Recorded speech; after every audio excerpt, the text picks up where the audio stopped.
India জোট আর তা নিয়ে জটিলতা বেড়েই চলেছে। রাজনৈতিক মহলে জল্পনা, অধীর চৌধুরীর ঘাড়ে দায় চাপিয়ে আসন সমঝোতা থেকে সরে আসতে চলেছে তৃণমূল কংগ্রেস। আজ আসলে রাজনৈতিক মহলের প্রশ্ন একটাই, ইন্ডিয়া জোটের সঙ্গে তৃণমূলের যাত্রা কি তাহলে শেষ? देश में अन्याय हो रहा है, बीजेपी आरएसएस नफरत फैला रही है, हिंसा फैला रही है और अन्याय फैला रही है। इसीलिए इंडिया फॉर्मेशन एक साथ अन्याय के खिलाफ लड़ने जा रहा है। বাংলায় পা দিয়ে রাহুল গান্ধী বিজেপির বিরুদ্ধে ইন্ডিয়া জোটে লড়াইয়ের বার্তা দিচ্ছেন, কিন্তু সেদিনই তৃণমূল কার্যত ইন্ডিয়া জোটের সঙ্গ ছাড়ল বলেই জল্পনা তৈরি হয়েছে। তবে নির্বাচনের পর যাবতীয় বোঝাপড়ার রাস্তা নাকি খোলাই থাকছে। এখন প্রশ্ন, হঠাৎ এই সিদ্ধান্তের পথে কেন হাঁটতে চাইছে রাজ্যের শাসক দল? কারণ নাকি কংগ্রেসই। হাত শিবিরের হাত ধরার জন্য আসন সমঝোতার সূত্র নাকি অধরা। সূত্রের খবর, বাংলায় ইন্ডিয়া জোটের সমঝোতা না হওয়ার দায় অধীর চৌধুরীর ওপর দিচ্ছে তৃণমূল। অধীরের বিরুদ্ধে তৃণমূলের অভিযোগ, মোদি শাহের কথাই শোনা যাচ্ছে তার মুখে। দিন দুয়েক আগে রাহুল গান্ধী বলেছিলেন দুই দলের সম্পর্ক ভালো, আসন সমঝোতার ফর্মুলাও বেরিয়ে আসবে।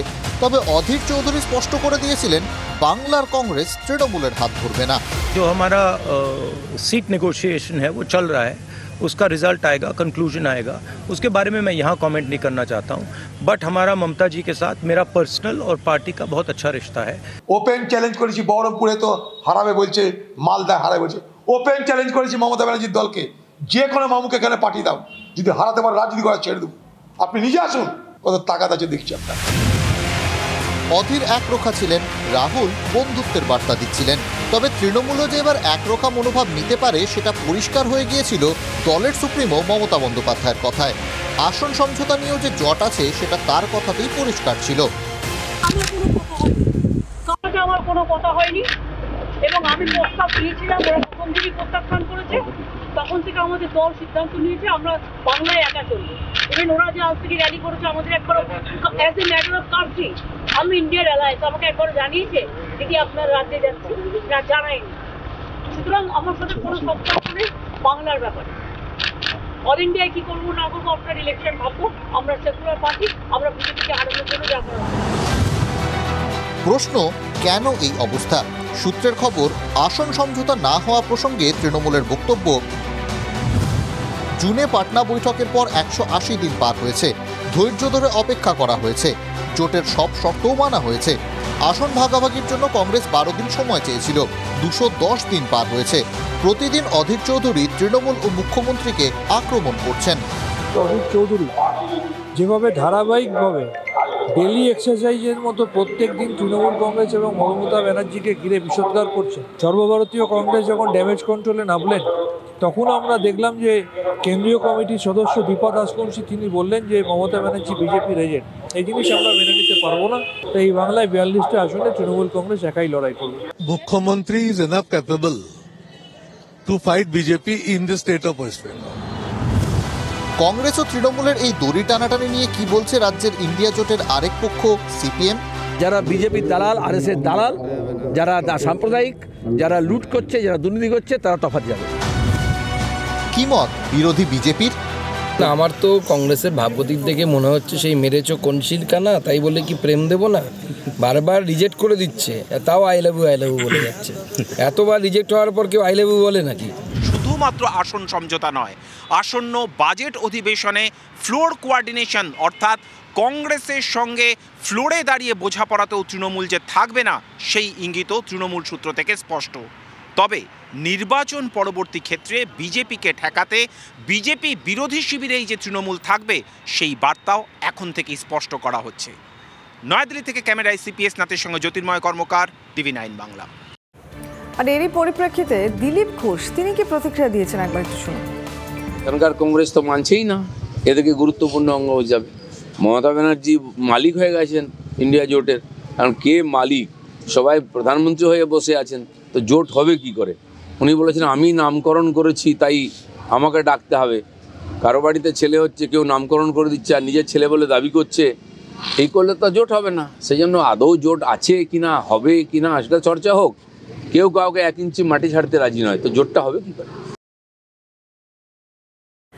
তৃণমূলের সঙ্গে জোট নিয়ে জটিলতা কাটাতে মরিয়া কংগ্রেসের শীর্ষ নেতৃত্ব। এবারে মমতা বন্দ্যোপাধ্যায়কে ফোন করেছেন কংগ্রেস সভাপতি মল্লিকার্জুন খার্গে।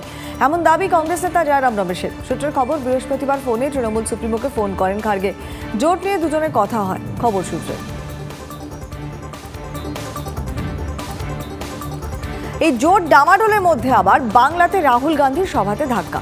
রাহুলের যাত্রাতে পুলিশ অনুমতি না দেওয়ায় প্রবল ক্ষোভ প্রদেশ কংগ্রেসে। কিভাবে হবে রাহুলের যাত্রা?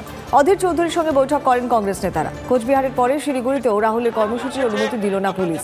শিলিগুড়ি হাসমি চক এবং এয়ারভিউ মোড়ে দুটি কর্মসূচি ছিল রাহুলের। রাহুল দিল্লি ফিরে গেলেও দুদিন পরে আবারও আসবেন বাংলায়। ভারত জোড়ো ন্যায় যাত্রা বাংলায় যেমন চলছে তেমনই চলবে। কোথাও কোথাও সভা করার আমাদের ইচ্ছা ছিল, পরীক্ষার জন্যে, নানা রকমের পুলিশের পরীক্ষা, মাদ্রাসার পরীক্ষা, স্কুলের পরীক্ষার জন্য সুপ্রিম কোর্টের আইন অনুযায়ী সেখানটায় প্রতিবন্ধকতা আছে।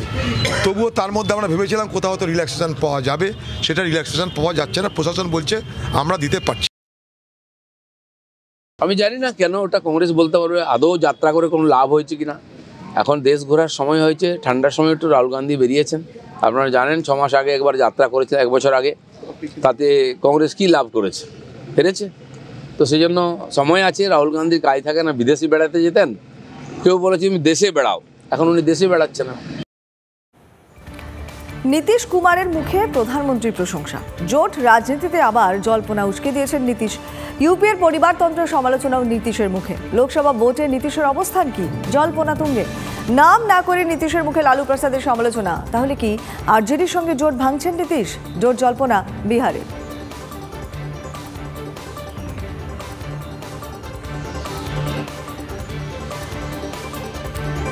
পরে খবর, জ্ঞানব্যাপী মসজিদ নিয়ে এবারে বড় তথ্য দিল আর্কিওলজিক্যাল সার্ভে অফ ইন্ডিয়া। মসজিদ তৈরি হওয়ার আগে সেখানে ছিল হিন্দু মন্দির।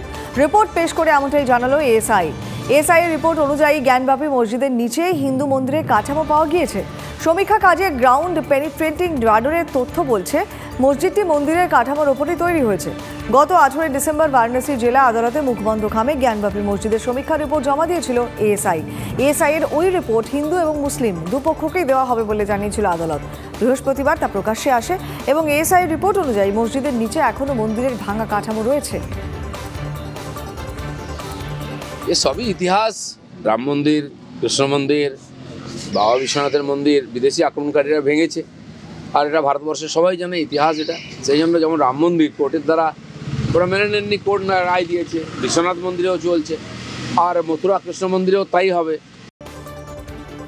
বাংলার মুকুটে নয়া পালক। কেন্দ্রের পদ্মভূষণের তালিকায় বাংলার 3 পদ্মভূষণ সম্মান অভিনেতা মিঠুন চক্রবর্তী, সঙ্গীতশিল্পী উষা উত্থুপ এবং মরণোত্তর পদ্মভূষণ প্রাক্তন কেন্দ্রীয় মন্ত্রী সত্যব্রত মুখোপাধ্যায়কে।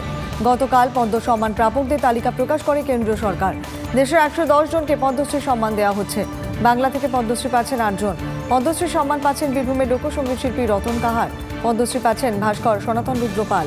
পদ্মশ্রী সম্মান ছৌ মুখ্যশিল্পী নেপাল সূত্রধরকেও। পদ্মশ্রী পুরুলিয়ার আদিবাসী পরিবেশ কর্মী দুখু মাঝিকে।